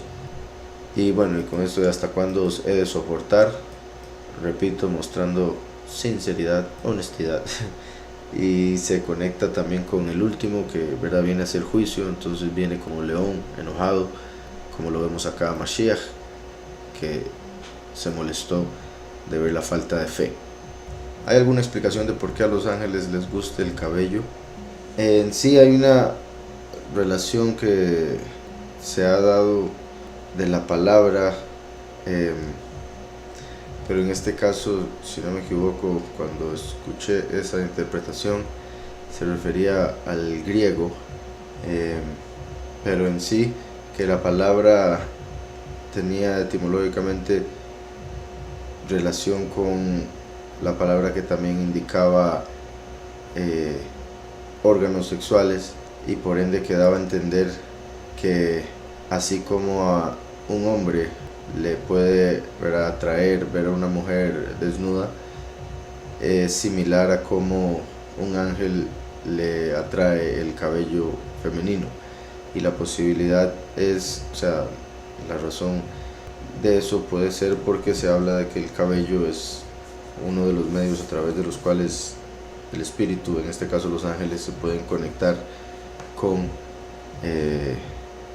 en este caso la mujer, puesto que al tener cabello largo habría una mejor o mayor conexión, y la conexión se relaciona con, por ejemplo, la relación sexual, en la cual hay una conexión completa entre la pareja, y por otro lado estaría esto conectado con lo que vemos en Génesis 6, de cuando los ángeles vieron a las mujeres y las vieron hermosas, y también se interpreta que como un buen medio a través del cual ellos pudiesen entrar a esta realidad y tener hijos o tener una descendencia a través de ellas, y es a través de eso que sucedió lo de los gigantes o los Nephilim que vemos en Génesis.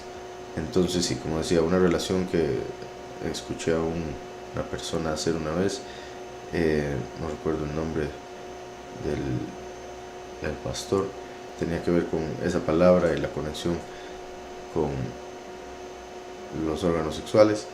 Y por otro lado, como he mencionado antes, con respecto a lo que representa el cabello y cómo ayuda a conectar con lo espiritual. En el caso de la mujer, viene a ser parte de, representación de la cobertura del espíritu, de la presencia del Padre. Y sí, el hecho de que los ángeles podrían conectarse, o en otra forma de decirlo, como en cierta forma se ha interpretado Génesis, de enamorarse, y al mismo Pablo se explica que eso sucede porque es el hecho de que se cubran al orar y al profetizar, de cierta forma se puede decir, porque se abren los cielos, y es para evitar que ángeles se rebelen o ángeles caigan como cayeron en el tiempo de Noé. Dice: ¿es cierto que el Padre Celestial no escucha al pecador? Claramente Yahweh escucha todo, Yahweh todo lo sabe, punto, o sea, todo lo escucha. Sin embargo, me imagino que se refiere a que no le hace caso, o que lo ignora. Y en ese caso también depende, porque el pecador, cuando se arrepiente de su pecado, es cuando más va a ser escuchado en toda su vida. Cuando se arrepiente de su pecado para poder llegar a la redención. Ahora, alguien que esté practicando el pecado, alguien que esté, ¿verdad? Dejo claro, practicando el pecado, no alguien que sea justo y en algo falló. Obviamente el justo es el que se levanta, se arrepiente, cambia o rectifica, y por ende obviamente es escuchado. Pero el que practica el pecado, en sí él mismo se engaña al orar, puesto que lo más seguro va a orar por cosas que no son importantes, que más bien le pueden destruir. Lo más seguro le estaría orando a algo falso, y etcétera, etcétera. Ahora, puede ser que la persona, digamos, por ejemplo, tenga los nombres, pero no haya cambiado su vida, y tenga la idea de alguna manera como que los nombres son una palabra mágica, y si la persona no cambia sus obras, eso es una muestra de que no tiene verdadera fe, porque la fe sin obras está muerta. Entonces tiene que ir lo uno con lo otro, ¿verdad? Mejorar las obras, enderezar los pasos, y Yahweh es el que endereza nuestros pasos y fortalece nuestra debilidad. Entonces,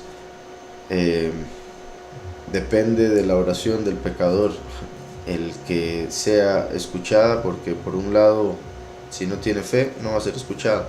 Eso es lo que sí dice la escritura. Es como la fe lo que le da la fuerza a la oración para que ascienda hasta el trono de Yahweh. Y principalmente, y la mejor manera obviamente, es a través de el nombre de Yahushua, ya que es nuestro intercesor. Pero sí, bueno, espero esté claro. Hay muchos factores ahí que tomar en cuenta, como para decir que el Todopoderoso no va a escuchar la oración de una persona por estar en pecado. Y en el sentido simple, todo lo escucha. Dice aquí una consulta relacionada a una pregunta que hace poco respondió, relacionado a que no debemos dejar de congregarnos debido al avance de la tecnología y con toda la virtualidad. ¿Usted qué opina sobre congregarse de manera virtual, o si debe hacerse presencial? A mí me interesaría congregarme junto con ustedes. Otra pregunta: ¿cómo puedo aprender a ayunar? Ok, lo primero, o sea, con lo de congregarse virtualmente, pues viene siendo en cierta forma, una buena herramienta para algunas personas que se encuentran demasiado lejos, o en lugares donde muy poca gente tiene o cree en la doctrina verdadera.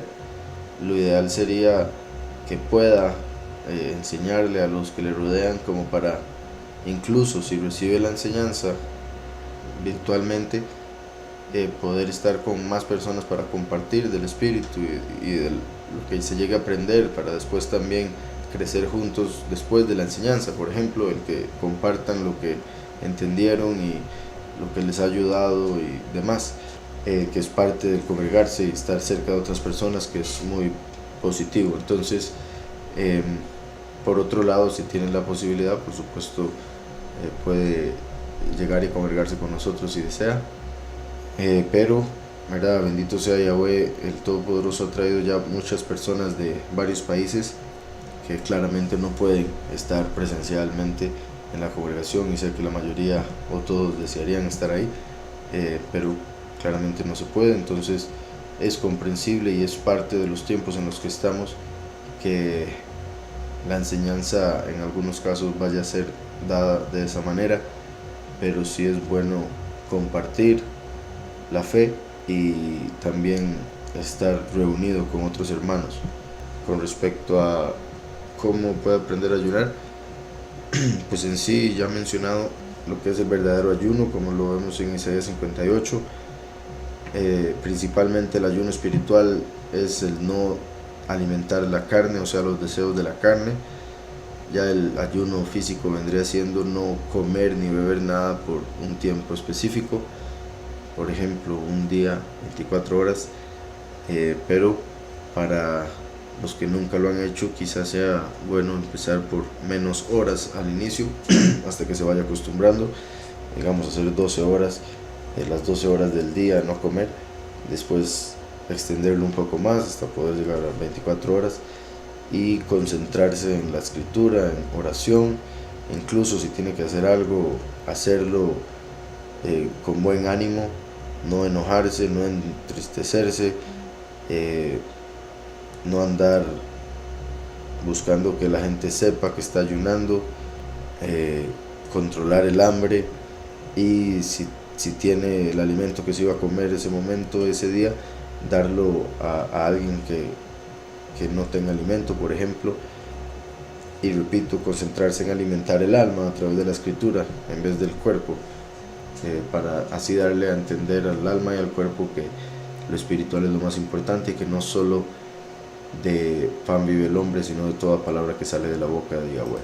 Explicar 1 Samuel 20, 11 al 19.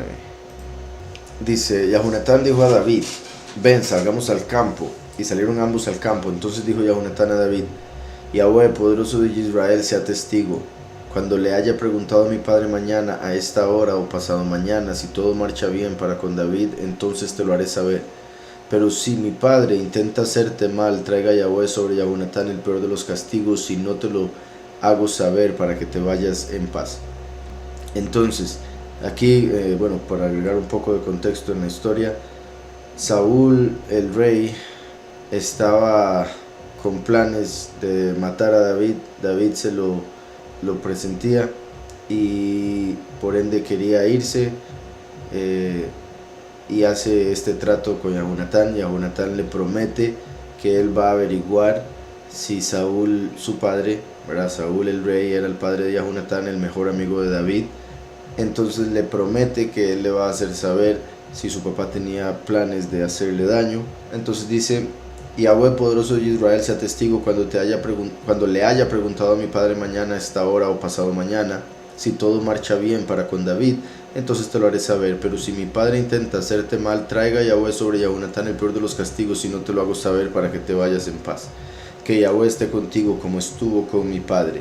Ahí vemos cómo Yahunatán, a pesar de ser el hijo del rey del momento, entendía espiritualmente y aceptaba que David era el próximo rey. Por eso dice que Yahweh esté contigo como estuvo con mi padre. Reconocía que ya Yahweh se había alejado de su padre. Saúl representa a Lucifer, Yahunatán a Eliyahu, como Juan el Bautista, que a pesar de haber venido a preparar el camino para Yahushua, era de el tiempo anterior. Yahushua vino a traer el nuevo inicio como el postrer Adán. Yahunatán era aquí hijo de Saúl, el rey que perdió el reino, bueno, en sí el poder ser rey, pero el reino se mantuvo, o sea, no fue como un exilio o algo así, sino que David tomaría el reinado. Entonces dice: que Yahweh esté contigo como estuvo con mi padre.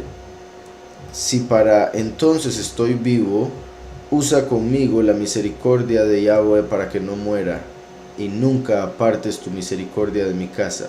Entonces Yahunatán le está diciendo, porque al ser hijo de Saúl va a tener que ir con él a la guerra y demás, que si después de dejarse de ver ahí, él llegaba, dice aquí: si para entonces estoy vivo, usa conmigo la misericordia de Yahweh. Una vez que David llegase a ser rey, por eso dice: si para entonces estoy vivo, cuando llegues a ser rey, usa conmigo la misericordia de Yahweh para que no muera, y nunca apartes tu misericordia de mi casa. Entonces le pide misericordia para su familia.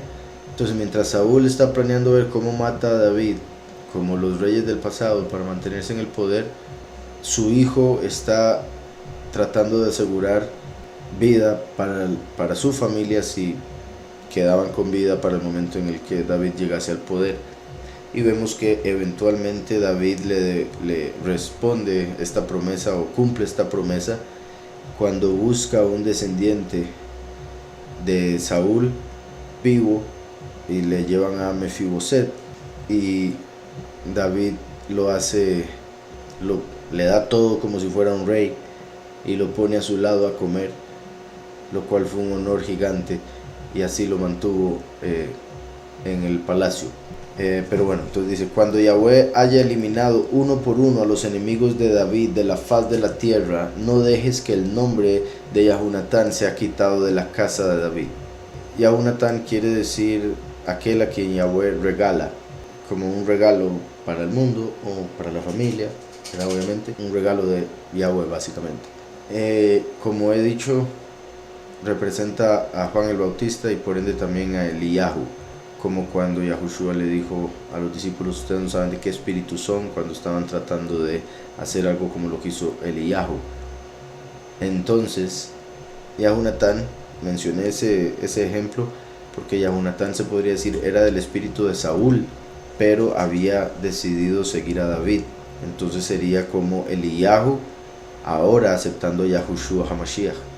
Entonces dice: no dejes que el nombre de Yahunatán sea quitado de la casa de David. Así hizo Yahunatán un pacto con la casa de David, diciendo: demándelo Yahweh de manos de los enemigos de David. Y Yahunatán hizo jurar a David otra vez porque lo amaba como a sí mismo. Sus almas habían llegado a estar conectadas, eran, repito, mejores amigos. La escritura dice que hay mejores amigos que llegan a ser más cercanos que un hermano. Este era el caso con Yahunatán. Y al Yahunatán creer en David como líder, entonces había una conexión espiritual de las almas, como cuando un pastor le predica la verdad o la doctrina a una persona, esa persona cree a través de ese pastor, entonces se llega a dar una conexión espiritual. Entonces dice: así hizo Yahunatán un pacto con la casa de David, diciendo: demándelo Yahweh de las manos de los enemigos de David. Y Yahunatán hizo jurar a David otra vez porque lo amaba como a sí mismo. Luego le dijo Yahunatán: mañana es el nuevo mes, o sea, era el primero del mes. Esto es importante porque en las traducciones más comunes ponen mañana es luna nueva, pero en la escritura dice mañana es el nuevo mes, no menciona a la luna. Lo particular es que este verso más bien confirma que el calendario es solar y no lunar, porque la luna nueva no se podía saber de antemano. Por eso los judíos tenían gente para ver cuándo se veía el primer, en cuestión de 48 horas se podía ver el cachito de luz de la luna cuando empezaba a crecer en luz, y esa es la luna nueva. Entonces tenían que esperar hasta el testimonio de que ya había salido la luna para determinar el día. Eso me refiero en el calendario lunar que tienen los judíos y que tuvieron por mucho tiempo en la tradición después de Babilonia.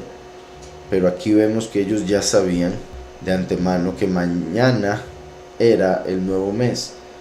En el verso 18 dice: y dijo a él aquí dice, Yahunatán: mañana es el Jodesh, mañana es el mes nuevo. Y dice: y tú serás echado de menos, porque tu asiento estará vacío. Estarás pues 3 días y luego descenderás. Estarás pues 3 días y luego descenderás. Aquí, el inicio de mes es importante todos los meses y se hacía celebración, por eso aquí se habla de esto. El inicio de mes más importante de los 12 meses es el del 7º mes, porque además de ser inicio de mes es una fiesta que es Yom Teruah. A los 2 testigos, todo parece indicar, los meten presos en Yom Teruah y los matan en Yom Kippur. y estarán muertos por 3 días y medio, así como Yahushua al morir estuvo en la tumba 3 días y 3 noches. Entonces aquí vemos una relación con eso, una interpretación que dice entonces mañana es el nuevo mes, por ejemplo Yom Teruah, y tú serás echado de menos, porque tu asiento estará vacío, porque estaría, en lo que respecta a la profecía del último, preso. En lo que respecta a David, aquí ya Jonatán le está diciendo, usted se va a ir y mañana ya es el nuevo mes, entonces mañana hay celebración, lo van a andar buscando. Dice el verso 19, estarás pues 3 días y luego descenderás y vendrás al lugar donde estabas escondido el día que ocurrió esto mismo, y esperarás junto a la piedra de Ezel. Entonces lo de estarás pues 3 días y luego descenderás claramente se conecta con el descenso de Mashiach al Seol, al igual que el descenso de el testigo como Moshe al Seol, después de haber sido preso en un primer día del mes. Dice, y vendrás al lugar donde estabas escondido el día que ocurrió esto mismo, y esperarás junto a la piedra de Etzel. Voy a ver rápidamente esto de la piedra. En hebreo, la piedra Ezel, que quiere decir de la partida, y esperarás junto a la piedra de la partida, puesto que después de recibir el mensaje que le iba a dar a Jonatán, iba a partir de ahí lejos, alejarse, porque Saúl lo iba a querer, lo quería matar. Y en este caso, el espiritual que estaba mencionando, después de los 3 días muertos, los 2 testigos resucitan y ascienden al Padre, y viene después la huida o la partida de los escogidos a las montañas. Y el hecho de que él esperará junto a la piedra es como el último que se une a la piedra angular y a Yahushua, y esperan la partida de los escogidos, es él, para la cosecha de Apocalipsis 14, en la 7ª trompeta de Apocalipsis 11. Dice después, ¿ha escrito usted algo para saber la historia de cómo se formó el cristianismo? ¿O lo podría explicar, por favor? Bueno, no sé a qué parte del cristianismo se refiere, ¿verdad? Porque es un proceso largo de muchos años, que de hecho está representado también por el proceso por el cual pasan las congregaciones de Apocalipsis 1 y 2, que estaban en Asia. Cada una de las cosas que se le dice a cada una de esas congregaciones es una representación del proceso por el cual pasaría la iglesia a través de la historia, los últimos 2000 años. En pocas palabras, la congregación empezó después de que se dio el Espíritu en Shavuot, una vez que Yahushua resucitó y ascendió a los cielos. Ahí se empezó a predicar la verdad. Unos pocos siglos después, Roma vio que lo que podía hacer, en vez de estar matando a los creyentes que llamaban cristianos, a partir de los griegos que llamaron cristianos a Pablo y los que andaban predicando la resurrección de Mashiach, porque los consideraban tontos por creer en eso, por eso he mencionado cómo se habla de que tiene conexión la palabra cristiano con crestín, que significa tonto, y por eso parece indicar la escritura las 3 veces que aparece la palabra cristiano que no era algo positivo, y que por eso fue un nombre, un título que le pusieron los gentiles que no creían. No fue un nombre que la congregación haya escogido para sí mismos, empezando por ahí. Entonces, eventualmente los romanos, Constantino hizo el concilio de Nicea, en el cual, por una supuesta visión que había tenido, dijo que la religión cristiana sería la del Imperio Romano.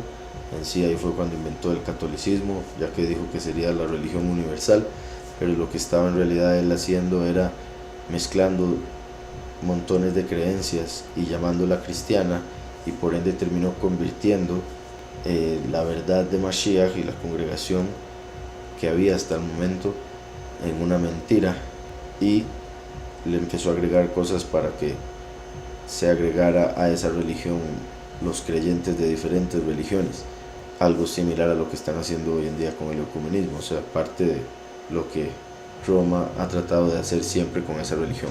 Y después de varios otros siglos, Martín Lutero notó varias cosas que no iban de acuerdo a la escritura que se creían en el catolicismo, y entonces de ahí vino los protestantes, que protestaban en contra de la falsedad que se venía enseñando el catolicismo, sin contar, ¿verdad?, toda la gente que murió y todas las prohibiciones que había antes de leer la escritura, y cómo solo leían la escritura en latín, entonces la gente no entendía nada y era prohibido para el pueblo leer la escritura por la misma iglesia, ¿verdad?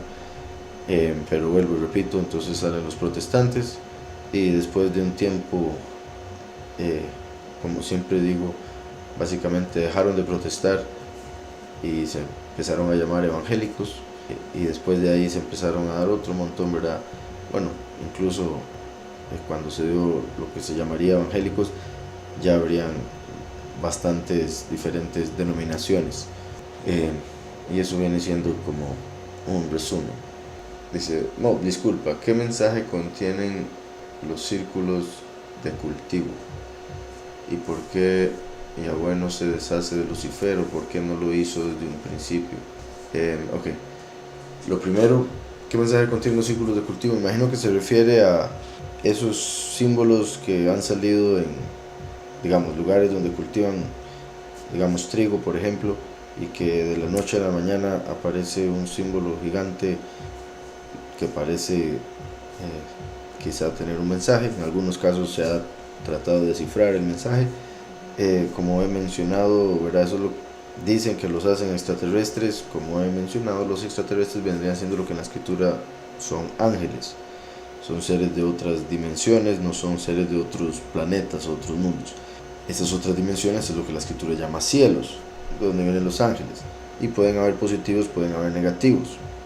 Entonces, en el aspecto de los negativos, podrían ser simplemente cosas para engañar, desviar o preparar a la humanidad para la futura supuesta invasión.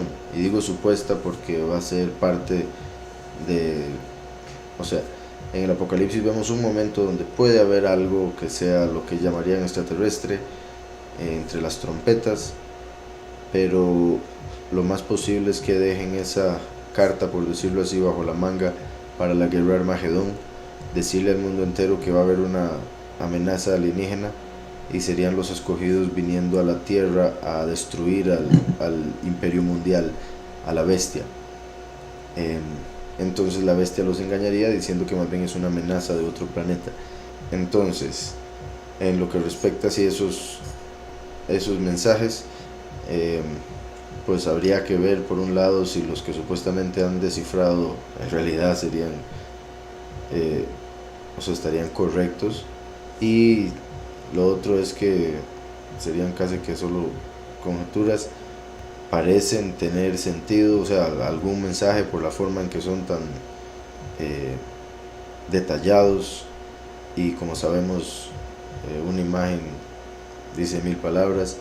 Entonces todos esos símbolos pueden tener varios mensajes, pero repito, así como si fuesen ángeles positivos, tendrían que ver algo con lo que está pasando, preparando a la humanidad, pero me parece más como el hecho de engañar y preparar a la humanidad para una supuesta invasión, como han estado tratando de meter esa idea, no solo los ángeles caídos, sino también a través de Hollywood y todas esas cosas. Dice después, ¿por qué Yahweh no se deshace de Lucifer, o por qué no lo hizo desde un principio? No sé si se refiere, no lo hizo desde un principio como en el aspecto de no lo creó desde un principio, o por qué no lo deshizo desde un principio, desde que pecó. Y en cierto, bueno, una de las razones es porque Yahweh es justo.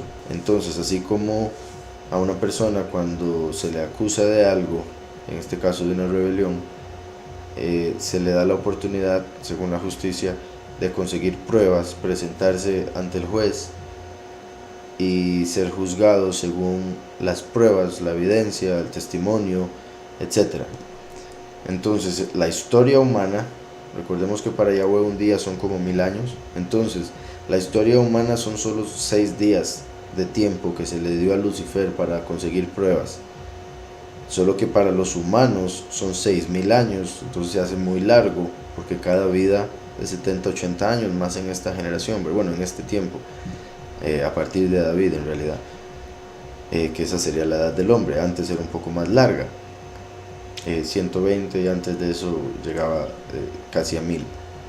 En sí, estos 6000 años son para, a través de la rebelión de Lucifer, se convirtió en el obstáculo para que el ser humano pudiese ser probado y mejorado a través de la historia humana, y por ende era necesario que Heilel o Lucifer se mantuviese durante la historia humana. Y repito, parte de las pruebas que Lucifer va a tratar de obtener es tratar de probar que la humanidad está más de su lado que del lado del Padre, por decirlo así, porque él lo que quiere es la adoración del Padre, la adoración que le pertenece al Padre, me refiero, no que el Padre lo adore, sino la adoración que le pertenece al Todopoderoso. Lucifer la ha tratado de robar al ponerse él como el poderoso a través de la mayoría de religiones, falsas doctrinas, incluso en las cristianas, tristemente. Entonces, es parte del plan, y es que tenemos que recordar que hay dos vidas, esta que es temporal y la vida eterna. La vida eterna es más importante que esta, en el sentido de que es eterna, obviamente. Entonces esta vida temporal, estos pocos años comparados con la eternidad, se nos dan para nosotros usar el libre albedrío correctamente y escoger a Yahweh o el pecado que pone Samael y Lucifer y Azazel. Entonces, a través de ese pecado que pone Lucifer al hombre, no solo el hombre va a ser juzgado, sino también Lucifer, por haber puesto esos obstáculos o esas piedras de tropiezo delante del hombre. Entonces, para poder ser el condenado, justamente Yahweh le dio tiempo, aunque ese tiempo parece muy largo para el ser humano, en realidad en lo que respecta a la eternidad es un tiempo súper corto, como para un ser humano lo son 6 días. Para que se haga una idea, en una semana para el Padre se cumple todo y saca a Lucifer y lo condena al fuego eterno. Espero con eso ya quedó claro. Dice, ¿por qué se dice que Yahweh entregó a su único hijo por nosotros? ¿Cómo su único hijo? Sí, es el único ser humano que vino a través de una virgen, y es el único hijo directo de Yahweh, porque Yahweh tuvo la voluntad que fue su espíritu, la sabiduría, la Ruach HaKodesh, y esa voluntad fue tener una imagen del Padre, y eso se le llama un hijo. Entonces, cuando se hizo la imagen del Padre en lo espiritual, en el tercer cielo, ese es Yahushua antes de encarnar. Cuando vino al mundo a través de una mujer virgen, fue directo, utilizando la genética de Miriam para recibir carne, y ahí entró ese único hijo de Yahweh al mundo. A través de él, como está escrito en Juan 1:12, es a través de su nombre, Yahushua, que nosotros podemos recibir la bendición de ser llamados hijos de Yahweh, pero solo a través de Yahushua, porque Yahushua es el unigénito. Pero una vez que está el unigénito, murió y resucitó, si nosotros creemos en él, nos convertimos en hermanos, y por ende él se convierte en el primero de todos, el montón que vayan a creer en él, principalmente de los pocos, los 144,000. Entonces, él es el unigénito, pero después de él morir y resucitar, hace hermanos a través de la fe en su nombre, y esos que creen en él, a través de él, se vuelven también hijos. Pero por eso es que solo hay un olivo original al cual debemos ser injertados, incluso el último, que es la rama de David. Y como dijo la escritura también, la congregación es el cuerpo de Mashiach. Entonces la congregación son hijos de Yahweh porque son el cuerpo de Mashiach, que es el unigénito de Yahweh. Dice después de acá, no es que todos somos hijos de Yahweh. No, eso no es cierto. La escritura no dice eso. Todos son criaturas y solo a través de Yahushua se llega a ser hijo de Yahweh. Dice por acá una imagen que también me enviaron. ¿Para qué mentirnos sobre la forma de la tierra? Para ocultar la energía libre, como lo que hacía Nikola Tesla, que quería dar electricidad gratis a todo el mundo. También dice ocultar el diseño inteligente, por eso crearon lo del Big Bang también. Ocultar conocimiento, ocultar el firmamento, ocultar recursos, ocultar el verdadero norte, ponen acá, para ocultar la verdad acerca de nuestra realidad por dinero, poder y control. Vamos a ver qué más dice por acá. Podría hablar algo sobre el pasaje que dice Micael se peleó el cuerpo de Moshe con Lucifer. Bueno, voy a leerlo. Dice, pero cuando el arcángel Micael luchaba con el diablo, es en Judas 1:9 por si algo. Cuando el arcángel Micael luchaba con el diablo disputándole el cuerpo de Moshe, no se atrevió a proferir juicio de maldición contra él, sino que dijo el soberano te reprenda, en realidad, que Yahweh te reprenda. Esto revela que cuando Moshe murió, Satanás llegó por el cuerpo de Moshe pensando tener autoridad sobre el cuerpo de Moshe porque Moshe había matado a un hombre, entonces lo estaba acusando de asesino. Sin embargo, Yahweh envió a Micael para defender a Moshe, porque cuando Moshe mató a ese hombre estaba haciendo juicio y Yahweh puso a Moshe como juez. Entonces ahí ejecutó el juicio, puesto que ese hombre que murió merecía la muerte.